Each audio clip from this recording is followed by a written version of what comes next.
What's going on, everybody, and happy new comic book day. I am GemMint, and we're going to go over this week's comics as spoiler-free as possible.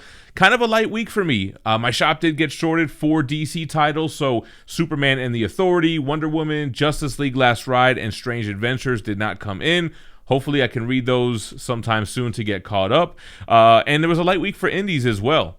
Before we jump into the video, if you or anyone you know is looking to sell your comic book collection, I've got just the guy.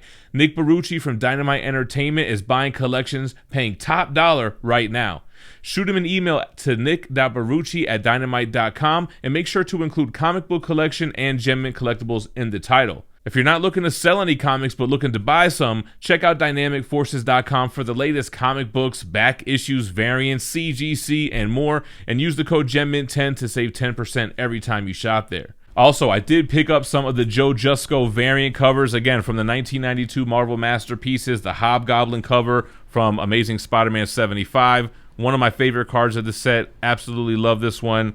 Then from Captain Marvel 33, we have the Deathbird variant, which is interesting because this was actually part of the Lost cards, the 5-card set that was only available in the tins. Also, one of the standout ones here, the Psylocke cover. This is the variant for Hellion 16. So this one is in. This is from last week, but just got it today. Excalibur 24 has the Captain Britain cover. I liked it. Wasn't my favorite card as a kid, but still cool to have. And then we have the Namor. This is the variant for Defenders 3, my pick of the week last week. So those are all the Joe Jusco books I got in today, and we'll continue to collect the series, and I'll keep you up to date. With that out the way, make sure to like, comment, subscribe, and let's get into these reviews. We're going to start with Dark Horse with May's book, Issue 2 by Jeff Lemire.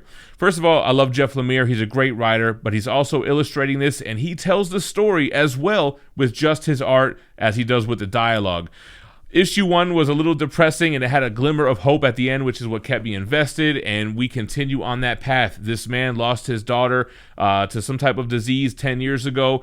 He gets a phone call seemingly from her in the first issue, and now he's on this hunt to find his daughter. We find out she had an affinity for mazes, and it's all tying in with this kind of maze theme.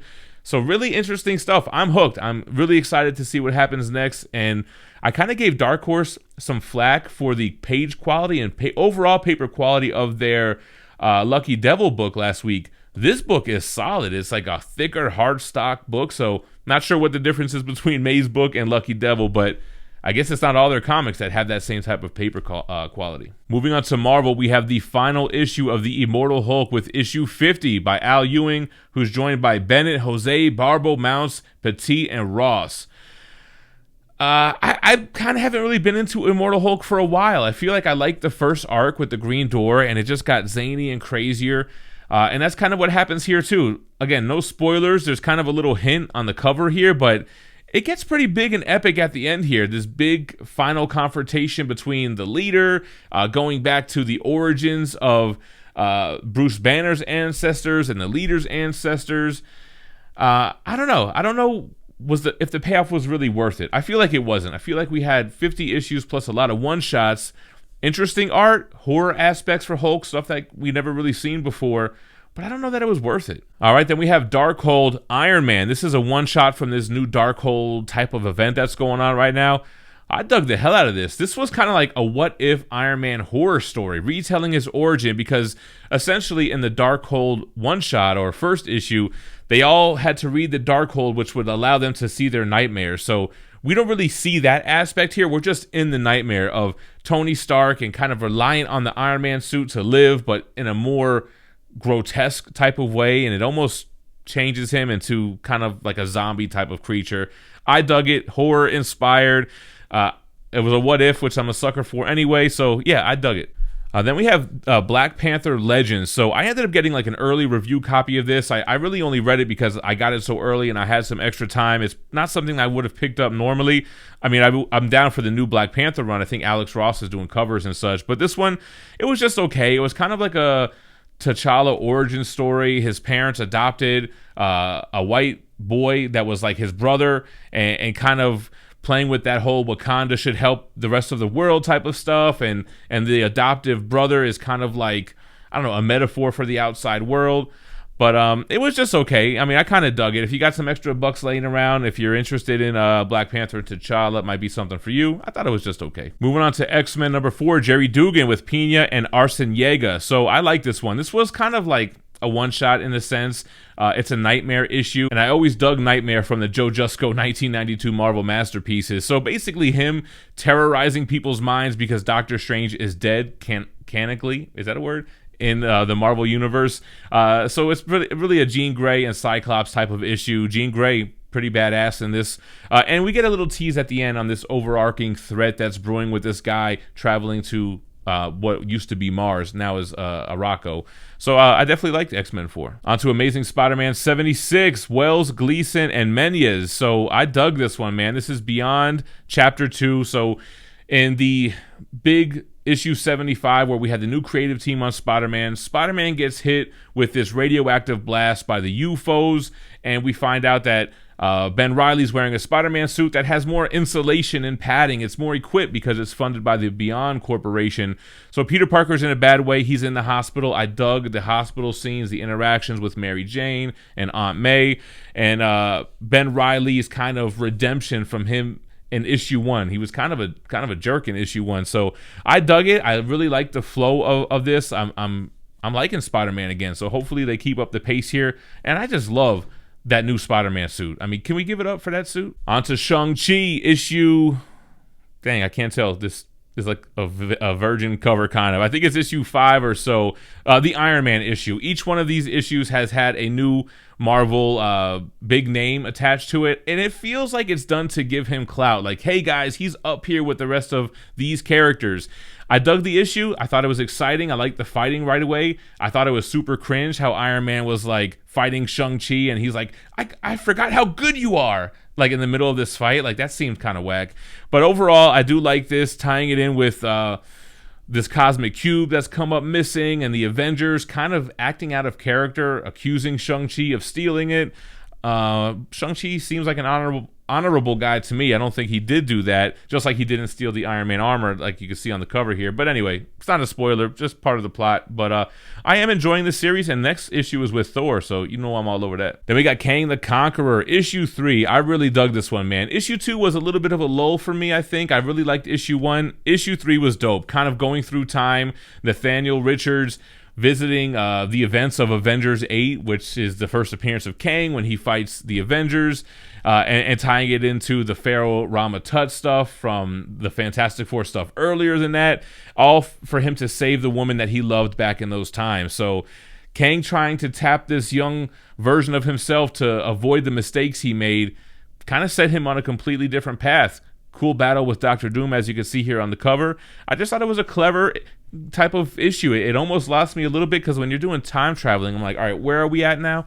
But I like the art style, and I like the storytelling, and I'm digging reading this stuff about Kang. All right, then we're on to X-Force 24 by Benjamin Percy again, Kokulo, and Guru EFX. Kind of digging the Colossus cover here. So picking up where we left off with Beast here, that little Russian nesting doll character is in his brain or whatever, in his body, so they send in the Black Tom Cassidy little plant guy inside of Beast to fight him as well. It reminds me of that old movie where they go on that ship and they travel in the body and they see all like the white blood cells floating around and stuff. I forget what that movie's called. I'm kind of confused on the whole stuff with the guy writing the story of Colossus and him like living on a farm. Is Colossus his brother or something? I don't know. I'm kind of lost with that. But overall, it's kind of an enjoyable issue. The X-Force title, similar to Wolverine, doesn't really feel like it's got a lot of direction, man. It's just kind of like whatever every couple of issues. So, I don't know. And then we got Eternals Forever. I couldn't read this whole thing, man. I was reading it. I was so bored. It feels way different than the current run that's going on. The stuff with, I think it's Kieran Gillen, but I think Kieran Gillen wrote this as well. But it felt more like a superhero book, more so than what the other run is right now, which I don't even know how the hell to explain it.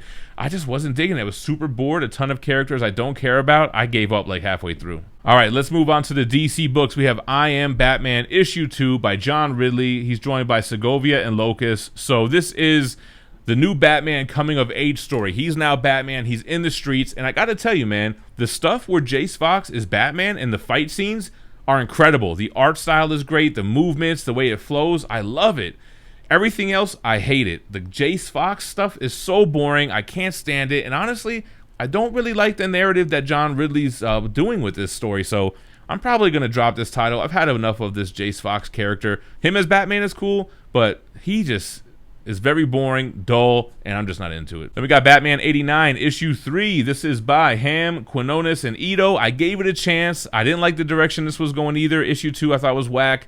I really dug this one, man, giving us the Harvey Dent origin story in this kind of Tim Burton universe, which is feeling less and less like that. I dug it. And they're using quantum physics and stuff like that now. I thought that was cool, too, to explain kind of how Two-Face works, you know, and how his mind works. So I thought that was super cool. It kind of makes sense now, issue 2, on how they were trying to build Harvey Dent up as this kind of like political figure. So I think it paid off here. I'm going to stick with it a little bit more. Then we have Batman Urban Legends issue 8, the trade paperback size book with 4 stories. You have this Batwoman story, which ties directly into Fear State. Then you have a Outsider story, Azrael story, and Professor Pig story. If you guys have been watching this channel for a while, you know my quote is, anytime you introduce Professor Pig, you totally lose me. I felt like those 3 backup stories were completely pointless. I didn't enjoy them whatsoever. I did like the Batwoman stuff. I dug how it tied in with what's going on with Oracle and Batgirl, and giving us some more on the Batwoman character herself, because I haven't read hardly anything related to Batwoman. Just cracked open the omnibus to take a look at it. So I kind of dug it. I like the Batwoman story, and it's kind of just like what this trade has been doing for all 8 issues. The main story's dope. It had a Chip Zdarsky story in the beginning. This Batwoman stuff is promising, but the rest of the stuff is just like a waste. Moving on to the Joker, issue 8, James Tynion IV with March and Prianto. I feel like this series has been really hit or miss. This one was a hit. This was a home run. I love the Vengeance character on the cover, getting her origin. How is she this female Bane? What's going on here?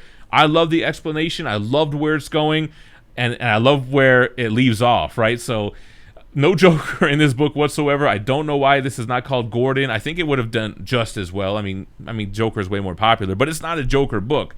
I don't know. I just dug it. The Gordon stuff with Vengeance, and the fight scenes were great. The art was big and colorful and a lot of movement. I don't know. I really dug this one a lot. And then before we get into my pick of the week, a quick shout out from the sponsor of this video, Cheap Graphic Novels. Cheap Graphic Novels is your online home for brand new graphic novels and collected editions up to 50% off cover price. They pride themselves on packaging your books so they arrive safely and in excellent condition, as well as prompt and helpful service. Check out their bargain bin for even greater deals up to 90% off cover price. CGN is excited to announce that they're now taking pre-orders. They're making it easier for you to ensure that you don't miss out on the hottest releases.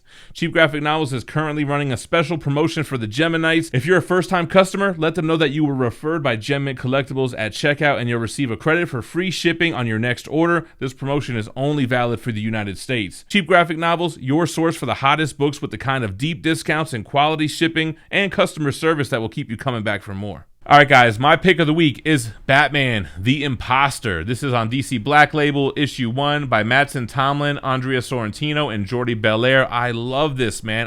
First of all, I'm a huge fan of Andrea Sorrentino, as you guys know. The storytelling, the paneling, A1, top-notch as always, but I really like this kind of dark, gritty Batman story, right? Batman is causing he's a thorn in the side of the 1%, right? So somebody has hired like this guy to dress up as Batman and kill people on camera, putting a lot of heat on Batman. That's what this whole imposter thing is all about. I love the storytelling. I love the art style to it. It feels like, you know, it's DC Black Label. It feels like an adult, mature Batman. I'm loving it. It seems like the beginning of something special, and you guys should definitely check it out. All right, guys, so that's my new comic book day reviews for October 13th. Let me know what you thought about them in the comments down below. Make sure to hit that like button if you're digging the videos, subscribe, and hit the notification bell as well.